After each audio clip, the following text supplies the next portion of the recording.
Hello everyone and welcome to episode 155 of the WMMA 5 series here on the channels. It is Pride FC, Pride 49, Big Nog versus Big Ben Rothwell, our main event. Big versus big, if you will, and our almost our last kind of like numbered pay-per-view. We're going to stop it at 50, which is going to be in November. So that's kind of wild to think that throughout the... it's been a weird kind of schedule. I know that a lot of people are probably kind of like confused at how the schedule kind of works, but as far as the numbers, it's kind of like the big four of like a year when you have like these big time fights. That's usually what we try to do with it, and obviously we have the Bushidos and then the worldwide. So there's like a tier system, if you will, and then of course Shockwave is at the top of the list. But yeah, for this card, I'm super excited to see how it plays out. But that main event fight's obviously going to be crazy.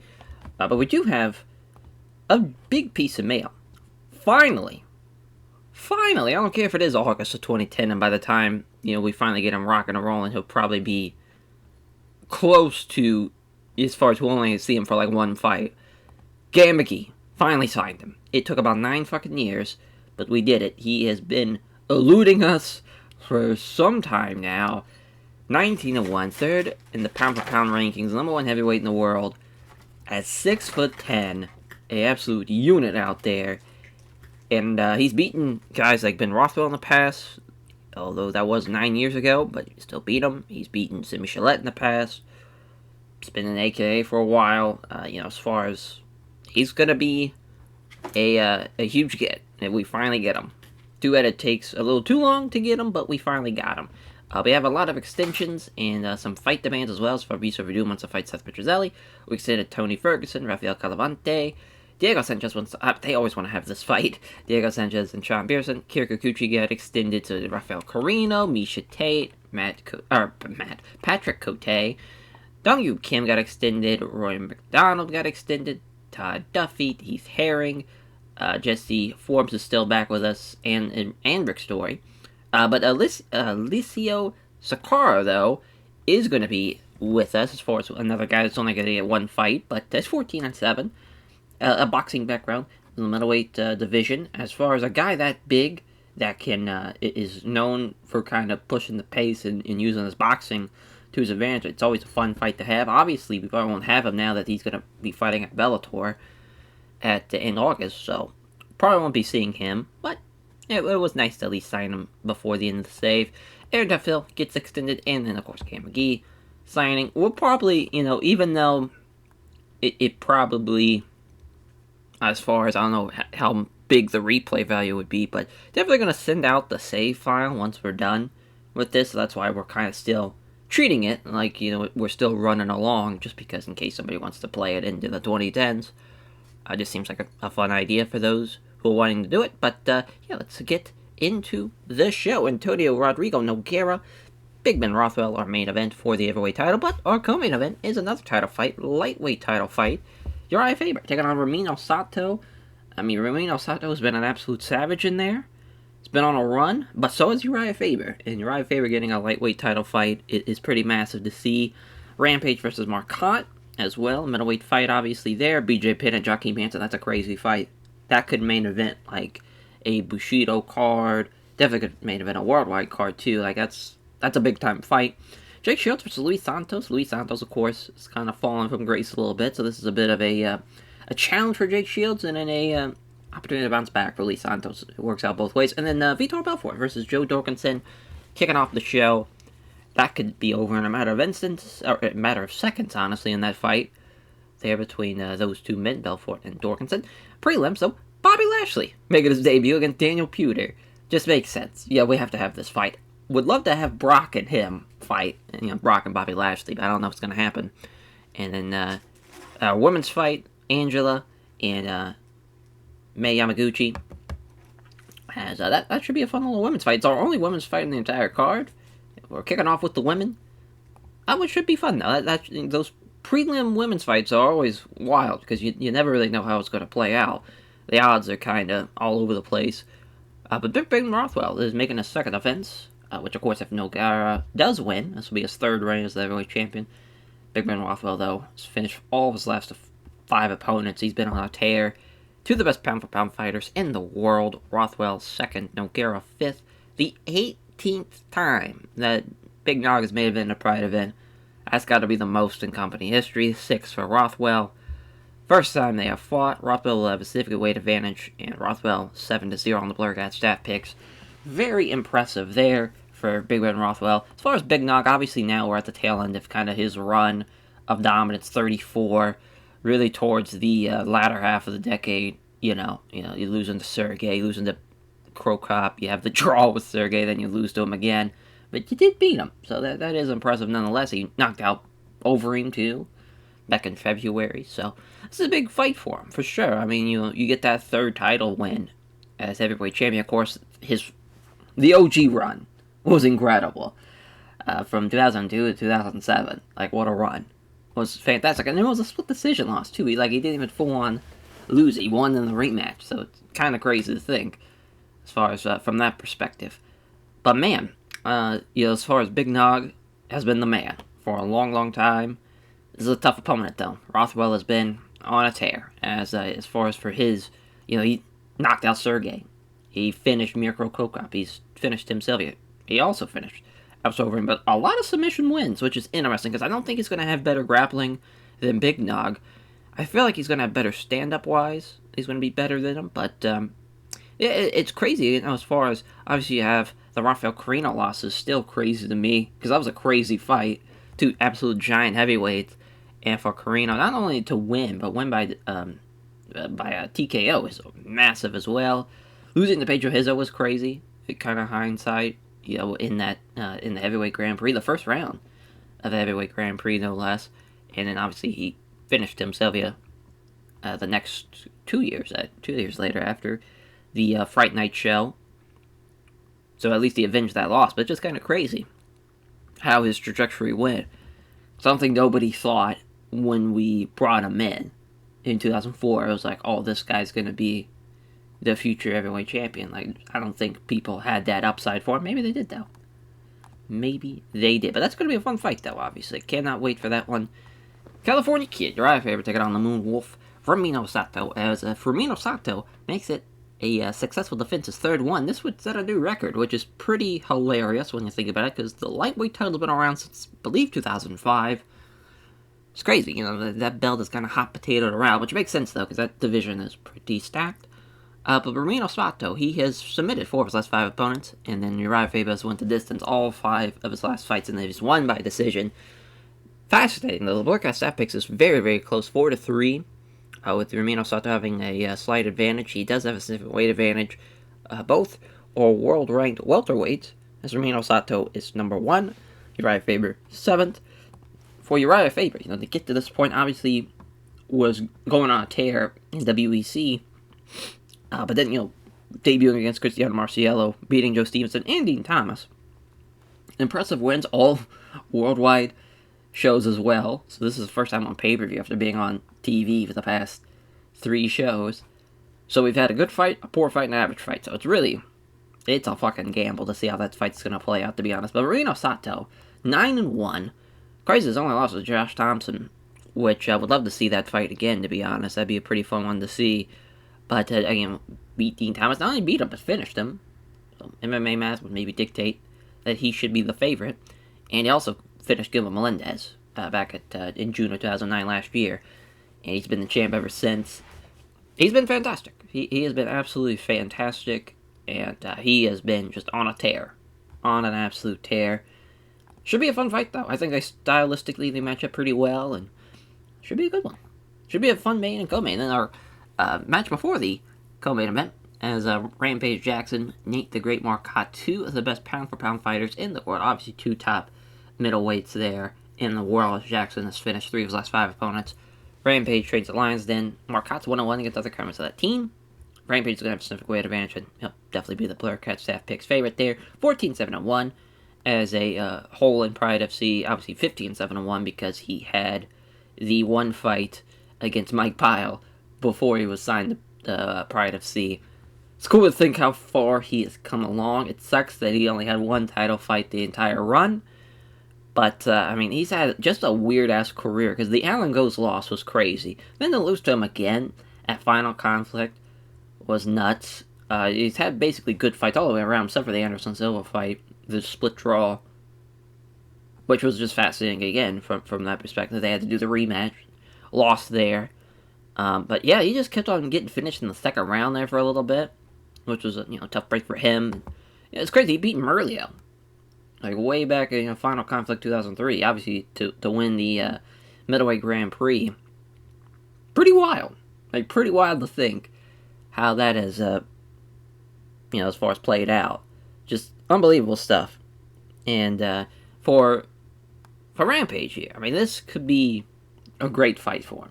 Could be a great fight for him to have a lot of momentum going into the new year.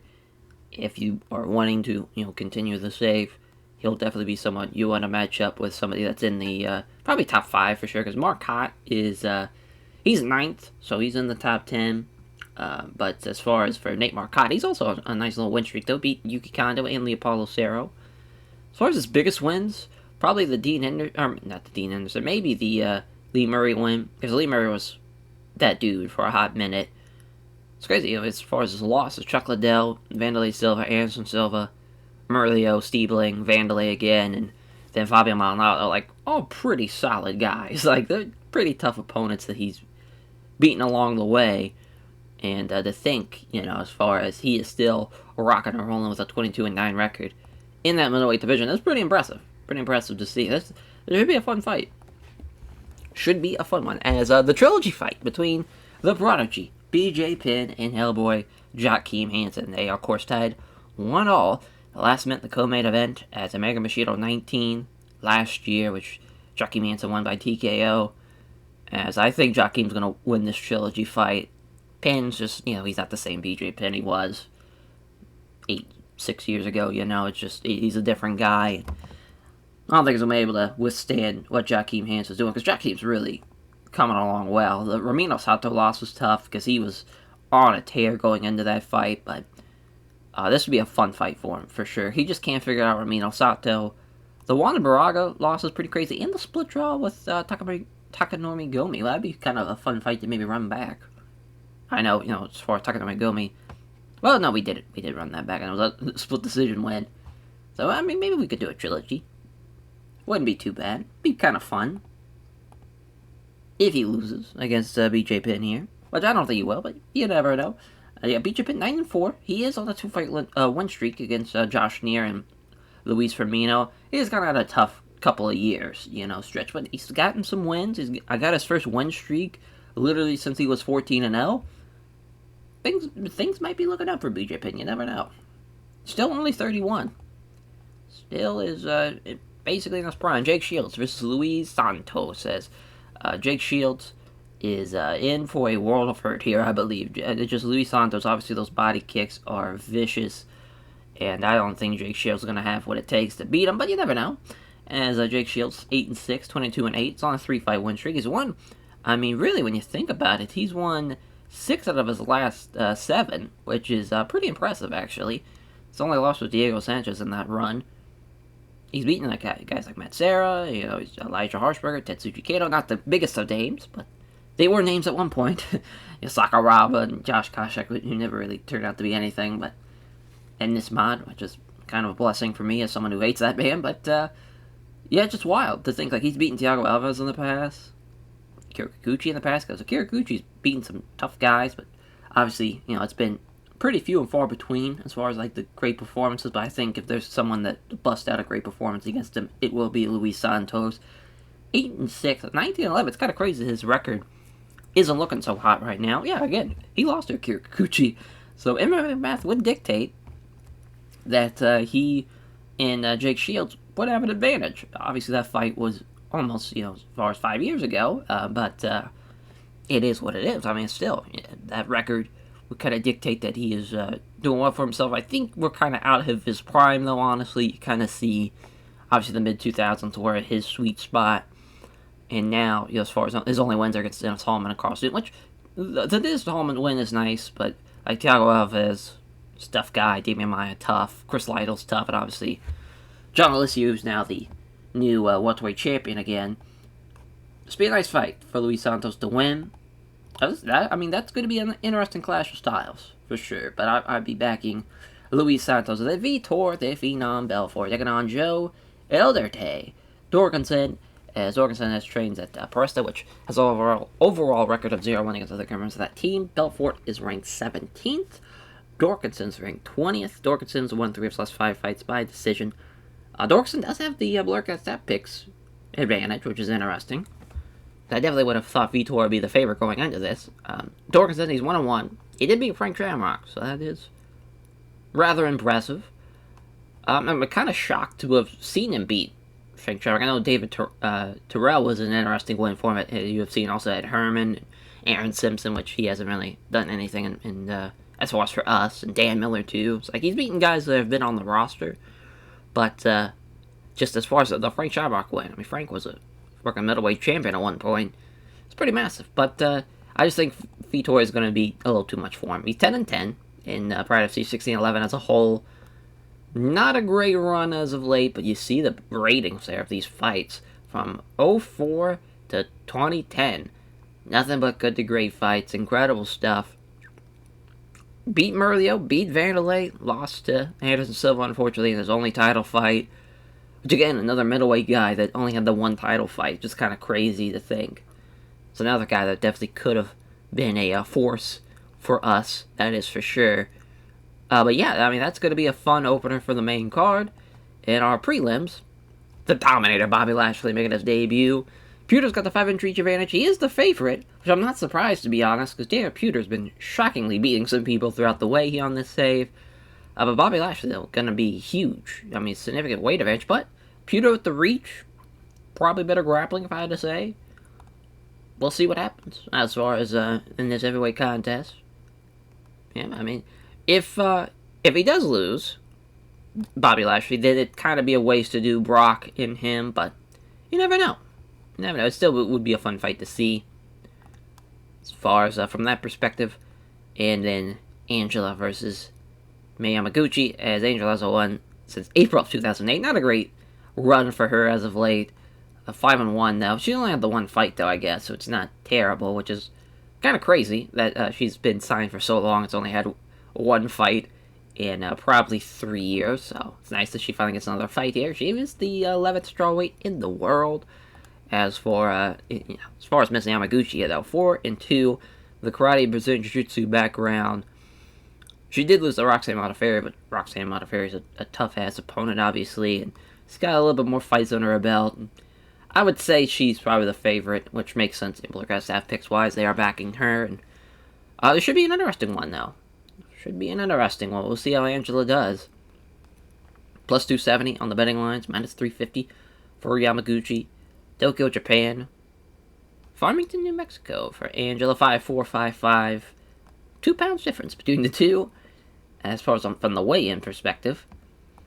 As Deki Nogun was a referee, ringside judges roar from the crowd for Yamaguchi as she enters. She's obviously from around here in Tokyo, Japan. As round 1 begins, the exchange of strikes doesn't go anywhere.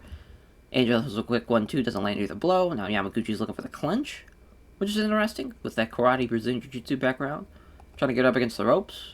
Trying to get back into the Muay Thai clinch. He's got it. Looking for a knee strike, but it gets caught. And now Angela wrestles free. Yamaguchi coming forward, willing to take a few shots, gets close enough to wrestle. As the 1-2 from Angela fails to land. Another chance for Yamaguchi to go for the Muay Thai clinch. She's got it. Another knee, but again, it doesn't connect. So she's still trying for it. I don't know why. Everyone just goes for the Muay Thai clinch sometimes when you definitely don't need to. It's a terrible game plan.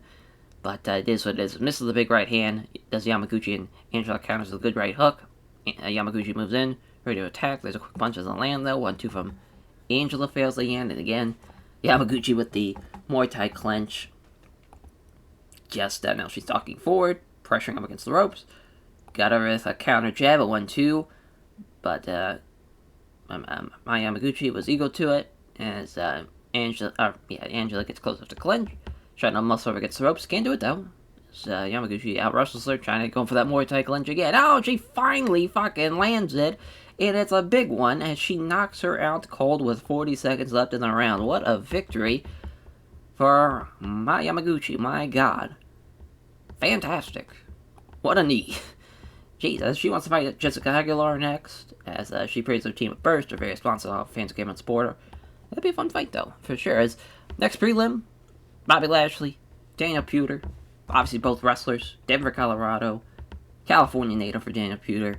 No team, though, so you figured Bobby Lashley would have some type of advantage having a fight camp with him. Hideki Nagumo standing out there, ringside judges. Here we go. Touch of gloves is completely ignored by Puder. Lashley looking for the takedown. He's got it. Looking for side control. Holy shit, look at him go. Holy fuck, round and pound. Bobby Lashley is fucking him up. He's got mount now. Holy fuck. Oh, he's gonna finish him. Jesus Christ. Oh, now he's got his back. Looking for the rear naked choke. If he gets hooked. Oh my god. Oh, doesn't finish him though. What the fuck is going on? Looking for it again. Still can't get him. This is crazy. As he struggles against Lashley, manages to free himself from the hooks. I can't believe Daniel Puder has survived this well. Gets caught again, probably. Nope. Still hangs on. Some more, several clean shots. God damn. Just pounding away, though. He keeps on getting the hooks in, but Puder keeps on trying to break free of him. God damn. Just a 10-minute assault from Bobby Lashley. Oh my god. Let's see what happens here in the second. Puder looking for the takedown, but Lashley again is like, I'm going for this fucking takedown again. There's a right cross. Puder looking for the takedown. He's got it. Looking for side control. Oh, look at Bobby Lashley. Already a better guy on the ground. Keeping him at bay. Pounds away, lands several clean shots. Looking to get side control. Can't keep him down, though. Looking to catch his breath. Puder's condenses a couple punches to the body. Looking to transition. Not happening, though. Tries to transition to the guard. Again, that's not happening. Man, oh man. Blocks a attemptable guard. Puder with the Kimura. Oh, I thought that was going to be it. What a second round. Again, this has been a hell of a fight. Final round. I mean, it all comes down to this. Puder looking for the takedown. He's got it.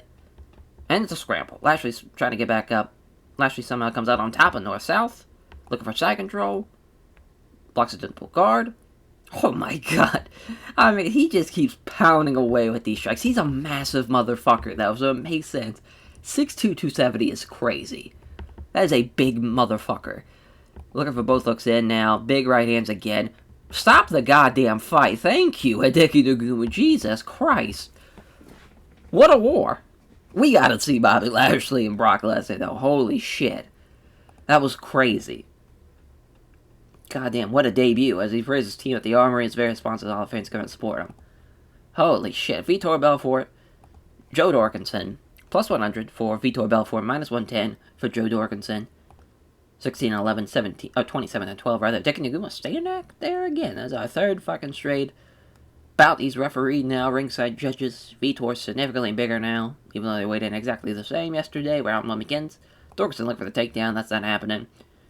As now he can't get Belfort down, so push him against the ropes. Looking for the trip. He's got the trip though. Looking for the Kimura. That'd been crazy. That was it. Looking for it again, and he's got it. Holy shit. What a win. Joe Dorkinson by Kimura right at the 2-minute mark. That's pretty cool. And man, what a win for Joe Dorkinson. Vitor Belfort. What the fuck happened, man? Unreal. Unreal. Thanks everyone connected to Presta for helping him prepare for the fight. And his sponsors for supporting him financially. He talks about tapping Vitor Belfort out. Says very happy with the submission technique that he was able to display there. Jake Shields, Luis Santos. Our next contest, minus 180 for Luis Santos, plus 140 for Jake Shields. So it's close on the betting lines. Very, very close. They both obviously have a jiu-jitsu background, but I'd say obviously Luis Santos with the stand-up ability that he has will have the advantage. God damn it, Hideki Nagumo. You want a break, bud? 4 straight fights he's reffed. As now he's touched gloves. Santos looking to throw. Misses all the combination strikes. Moving around now. Jake Shields just waiting for that opening he needs. Which, there's the opening. After Santos misses the shot. Trying to get him against the ropes, so Luis Santos defends it well. Now Jake Shields trying to suck him into the guard. That gets blocked. Now Santos looking to trip him down. Not sure that was the best idea. And now Santos is now pinned against the ropes. Look at Jake Shields with a nice inside leg trip. Oh boy, yeah, I mean, he's in Jake Shields' world now. He's going to get laid and braid on. Thank God Nagumo's going to step him up. As now Shields try to getting close again, looking for another takedown. That's not happening though. And there is a jab and a fast high right head kick to the side of the head. Rocks him with that head kick. And there's the uppercut that knocks him down, looking to finish him here with stomps and kicks, but Shields is right back up again. He gets fucking caught with another head kick. Oh my god, and there's another right hand, knocks him down for the second time in back-to-back strikes.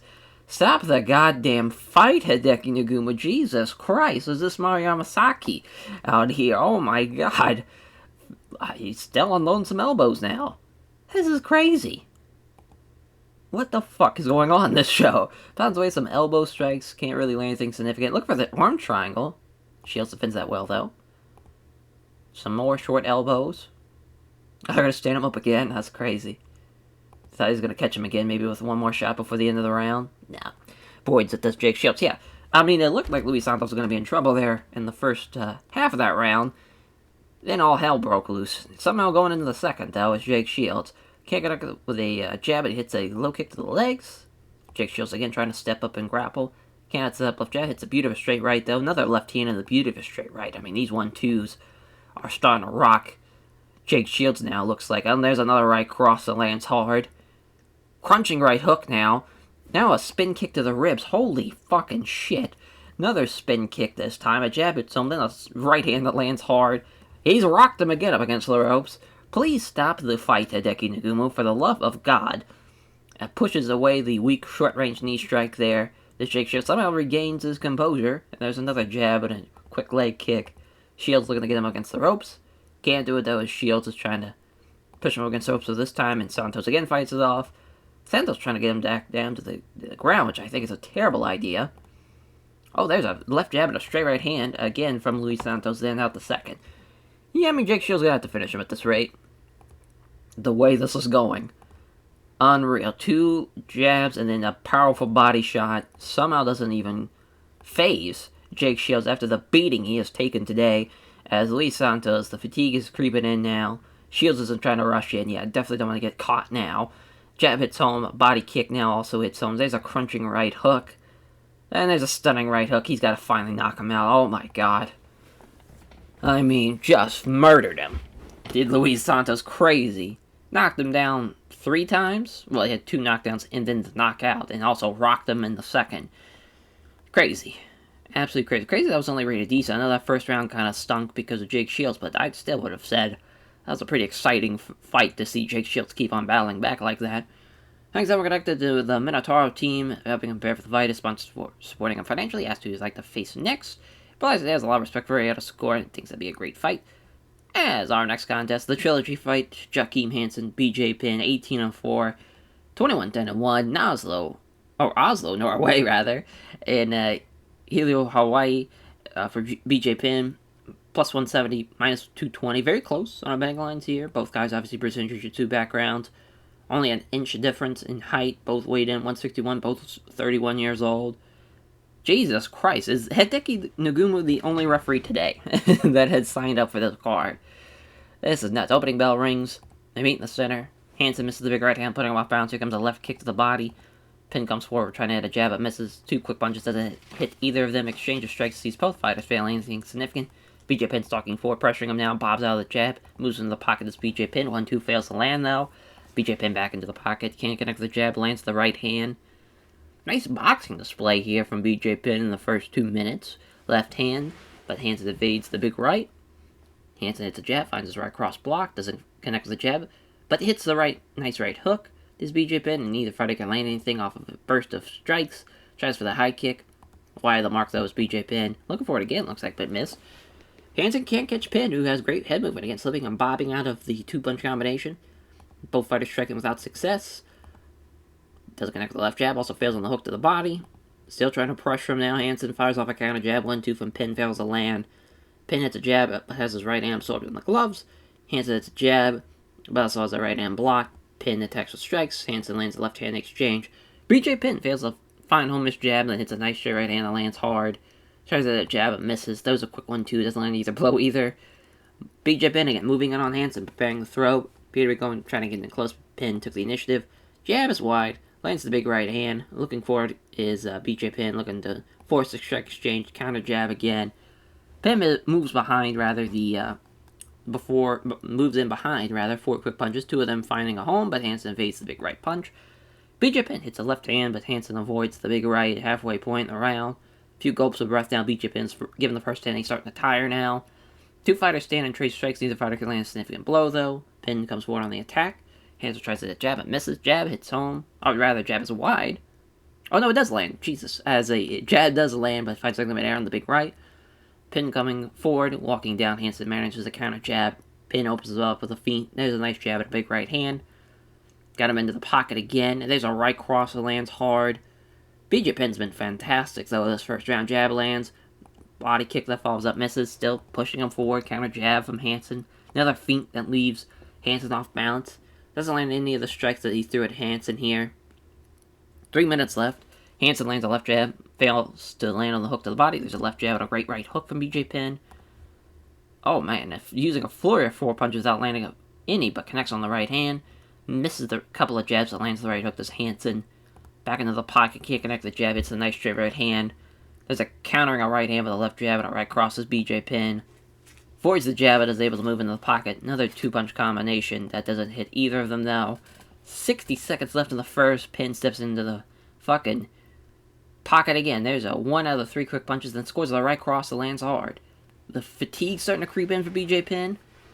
Another feint that Hansen keeps on buying. Hansen with a left cross. There's a right massive hook to the jaw, and he knocks him down right at the end of the round. Great stuff from BJ Penn. You figured it was only a matter of time before someone get knocked down in that round. They were standing and throwing, for sure.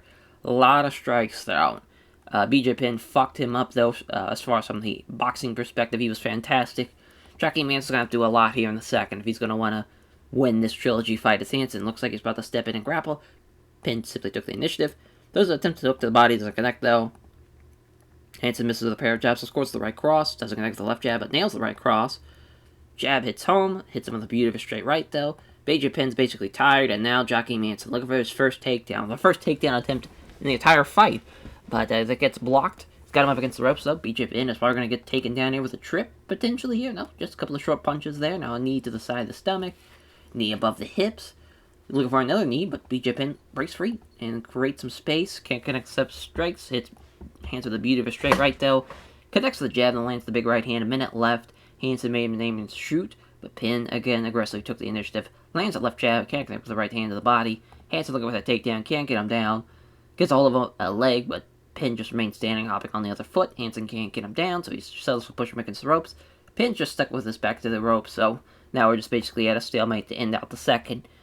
Yeah, I mean, he did a little bit more than Jockey Manson, but I still think it's not enough to kind of overcome what happened in the first of that knockdown.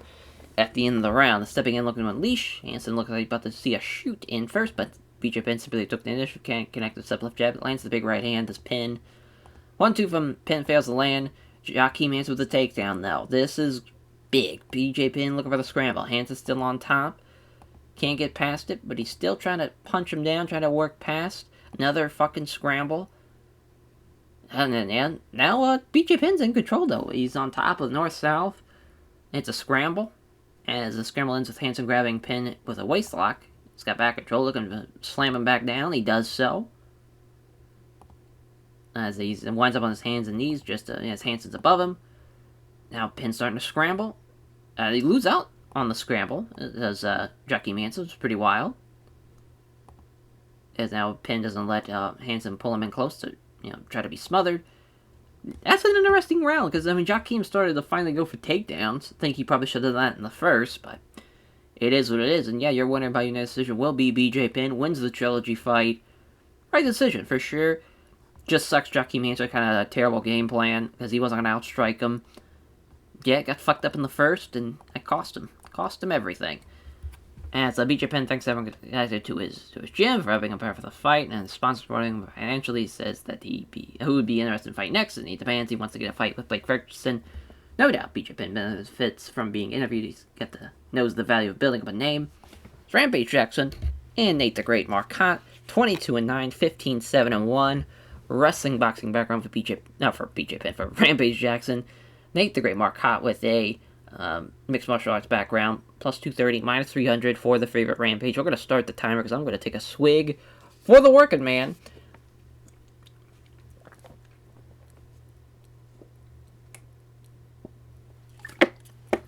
goddamn, that is very slow. I figured we'd at least get a little bit farther than that than just the judges and the refs and whatnot, although the weight in the same. Rampage looks like he was a lot heavier than his opponent now, obviously. Opening bell, no touch of gloves, audible boo from the crowd as Jackson steps forward, beginning the strike exchange. Marcotte with a counter jab, 1-2 doesn't land, another weak tentative jab. Boy, these guys are just throwing and missing. Marcotte looking for a shoot as he's got a hold of a leg. Try to get him up against the ropes, looking for the sweep. He's got it. Looking for the Darce choke.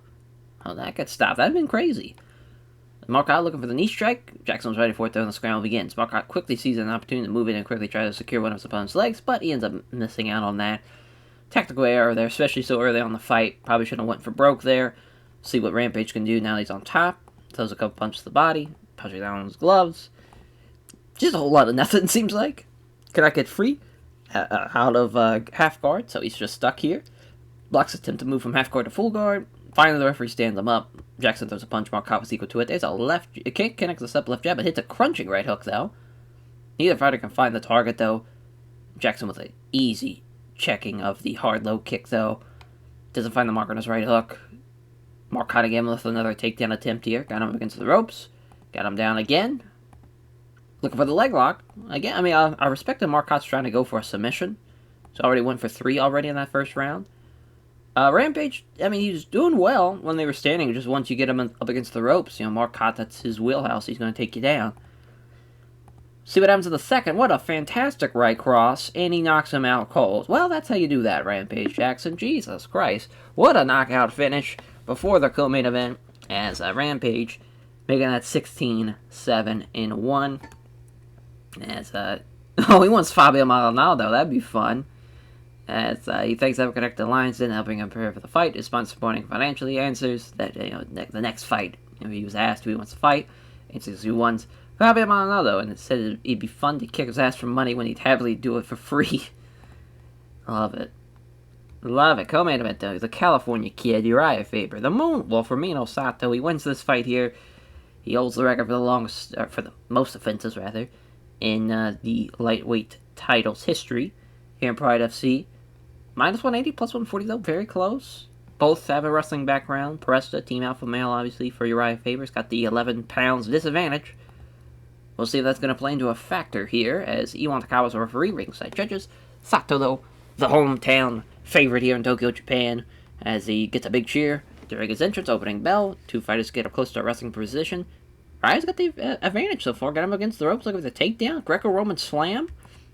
Great shit. And here comes a scramble. Neither fighter ends up winning out in the scramble, so it's just right back where we started. Faber again, looking for another clinch. Got him up against the ropes. Is it going to be another Greco-Roman slam? Yes, it will. 2 for 2 on the slams. Ramiro Sato with an armbar from the bottom. That's not happening, though. My God, looking for it again. This has been pretty high octane so far in these first 5 minutes. As not allowing any room for submissions. Doesn't want to get caught, obviously, Uriah Faber. He's doing a really good job, though, with 2 takedowns right off the rip. And Ramiro Sato just keeps on going for that armbar. Maybe it'll work out, maybe it won't. But Iwan Takawa's going to stand it back up. Over, under. Faber's going to get another takedown. Yep. That's crazy. Absolutely crazy. Tries to transition the guard, can't quite manage it, though. Arm triangle now from Uriah Faber. As Ramiro Sato fights that off. Knee strike, but it's unbalanced by Sato, so can't connect properly. Looking for another arm triangle. Again, Uriah Faber doesn't get it. He's standing back up. Faber again with another takedown. 4 for 4. And he had his back. Probably would have been over right there. Uriah Faber is probably going to walk out of here as the lightweight champion, the way that first round went. They come into another clinch, and Uriah Faber is just suplexing motherfuckers left and right today. Man, if Firmino Sato can catch up with an armbar, though, that would be quite the way to pull off that 30th win of your career. He keeps on going for it. Don't think it's going to happen, though. We'll see. As he keeps on peppering with shots, he keeps on getting... Sato keeps on trying to go for the armbar. Another takedown. There is Jesus Christ. Yeah, I mean, Uriah Faber's just 5 minutes away from being the lightweight champion of the world. We'll see what happens. As another takedown. Yep. Belly suplex. Now this is when he's going to get caught. That would fucking suck. As Sato trying to throw some elbows at the top of the head. Looking for another armbar. Doesn't get caught, though. They stand him up. And Sato looking for a takedown. Ramiro Sato finally gets a takedown. It's a little too late, though. And now he comfortably blocks him. Keeps Sato in guard. And that will do it. Your winner will be, oh my god, highway robbery. Highway robbery, my friends. Unreal. Wild.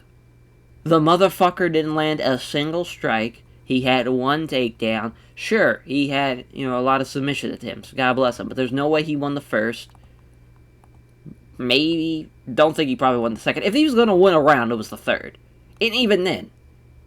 Like, that's crazy. That is nuts. That is nuts. We have to see that fight again. Because there's no way that should have been a loss for Uriah Faber. That's crazy. Man, well, I mean, disgusting. No way you should be celebrating a win like that. No fucking way. Got dominated for basically 15 minutes. And then some change. Probably about 18 minutes he was dominated for an entire... that's crazy. Absolutely crazy. Main event, though. Hopefully nobody else gets robbed here tonight. As Minotauro Nogueira, Big Ben Rothwell, our main event. 6'3", 235, 6'5", 260. Minus 250, or minus 150 rather, plus 150 for Big Nog and Big Ben. Kickboxing, jiu-jitsu, boxing, jiu-jitsu. This is going to be a hell of a fight. A hell of a fight to see out Pride 49, the main event this show for the Pride Heavyweight title. Big John McCarthy, of course, our only referee that is built for this heavyweight contest. As, man, big size advantage, though, for Rothwell. Got at least 25 pounds on him. Big Dog's used to that. Late touch gloves. I can't connect the sub strikes, but it's Rothwell a straight right, though. Counter jab from Rothwell. 1-2 doesn't land, though. Exchange of strikes doesn't produce any damage. Nogueira just kind of relaxing his shoulders. He's hunched over, looking for his opportunity he needs to either open him up with a strike or open him up for a grapple. Attacking with a Tinto. Look at Nogueira go. There's a big right head kick that is wide of the mark, though. He is looking to fuck him up. Jab is wide from Nogueira, then Rothwell catches him with a right hook to the body. Rothwell misses the big right air. Here comes the counter with a jab and a right cross. Two significant strikes, swings and misses. Nogueira comes forward, and the two fighters exchange strikes. Tries a jab, but misses. Nogueira feints, causing Rothwell to move to one side and leave himself open. As Nogueira lands a left jab, but Rothwell steps back to avoid the high right head kick. As both fighters meet in the center, Rothwell misses the right cross, leaves himself open for a counter. Nogueira attacks with a jab and a right roundhouse kick to the body. That is too short. Nogueira rolls his shoulders to relax them, moving forward as Rothwell, both of them rather, meet in the center. Off target with a jab, also misses the right hook to the body. Rothwell misses the big right hand as Nogueira slips past it. Nogueira lands a jab, scores the right to the body. As Nogueira feints, causing Rothwell to move to one side, leave himself open for a counter. Rothwell misses the right cross. Here comes the counter. Nogueira attacks with a quick left jab to the right hook. Is also ducked. Counter jab from Rothwell. Nice left jab and a right hand from Nogueira. Nice little 1-2 there. Nogueira feints. Rothwell's off balance again. As missing the right hook, gets counter with a jab and a right hook. Now Rothwell's got a gash underneath his eye. Nogueira's starting to slow down, though, which is not great, because he's still got 2 more rounds. Nogueira's left exposed after the missed right hook. To the ribs, here comes a counter with a jab and a head kick that just narrowly misses. They meet in the center again. There's a crunching kick to the thigh off the counter. Wow. A great thigh kick from Big Knock there. That's awesome. Connects to the... Or actually misses, rather, on the counter left. Doesn't connect, though. Left jab from Big Knock. Can't connect to the right to the body. Missing the big right hand. Here comes Nogueira. Countering with a quick left jab and a low kick doesn't connect. What a first round. What a first round. As that's a great first round for Big Nog. See what Rothwell can do if he can try to stop the bleeding here between rounds. They come together toe-to-toe here. Nogueira aggressively took the initiative, rather. Can't connect with the setup strikes and scores with the right cross. Comes in looking to strike. Appeared to be trying to go in close, but Nogueira took the initiative. Nogueira lands 2 left jabs. I guess it doesn't matter any side. 2 jabs and then hits him with a right to the side of the ribs. Nogueira lands a left jab, misses the tip to the body. There's a wicked right uppercut, and he knocks him out cold with the uppercut. Crazy. What a win for Big Ben Rothwell. Uppercut out of nowhere. 17-5. Poor Big Nog did a hell of a job in that first round. Just gets caught, unfortunately for him. And what a defense, though, for Big Ben Rothwell. That was major. Now he's got Gary McGee to fight, though. So that should be fun. As Big Ben Rothwell thanks everyone connected to Roof Sport, is prepping him prepare for the fight, and sponsors for supporting him financially. As with the Pride Heavyweight title around his waist, he celebrates continuing his reign as champion. I cannot believe Ramiro Sato was gifted a majority decision win over Uriah Faber. That should not have happened. Would love to run that fight again. Hopefully not in Japan, though, so Uriah Faber doesn't get fucked over by the judges, because I literally think that's what happened. Highway robbery right there. Unreal. Unfucking real. Yeah, we're going to give Ben Rothwell the performance bonus. BJ Penn a performance bonus for sure. Dorkinson as well. Bobby Lashley for sure. Bobby Lashley fucking destroyed Dana Puder. That was crazy. Here we go. We made $2 million. Ben Rothwell made $2 million just alone by himself. Joe Dorkinson makes $1 million. Big Nog a little under $1 million.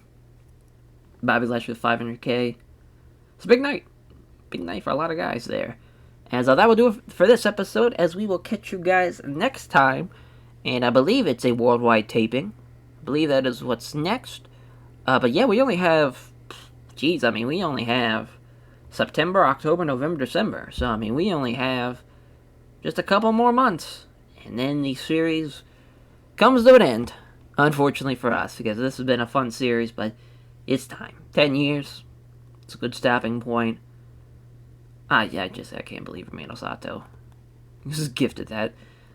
Embarrassing. Oh, it's a Bushido London show. Never mind. Oh, so yeah, September 1st. So yeah, just basically 2 weeks away.